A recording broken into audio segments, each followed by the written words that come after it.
Do you struggle to use your pieces to their fullest potential in chess? In this video, I'm going to show you 5 ways to use your pieces effectively to improve your chess skills. The first one is very obvious but very important. It's to get it off at starting square. You might think this is over after the opening, but in a lot of games there are still some pieces in the middle or even endgame that haven't been developed. For example, a dark squared bishop still standing in its original square or a rook in the corner. Make sure to get every single piece out of its original place, unless it's already active from there. The second way is to trade your bad pieces for your opponent's good pieces. I find this especially useful with knights and bishops because it's easier for them to be restricted by opponent's pawns and pieces. If you play the French defense, you know that the light squared bishop usually gets trapped behind the pawns, so if your opponent presents an opportunity to trade your bad pieces, take it.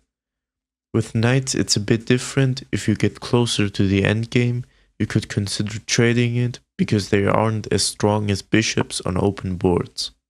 Third is to bring all your pieces into an attack.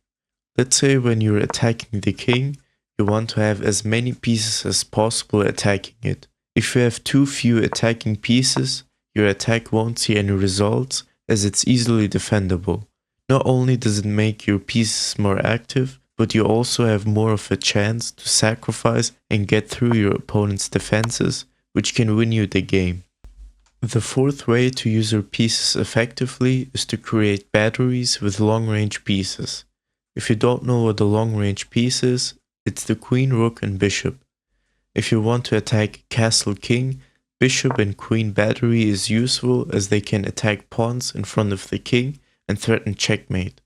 Another really good battery is the rook battery because they are heavy pieces and can see lots of squares.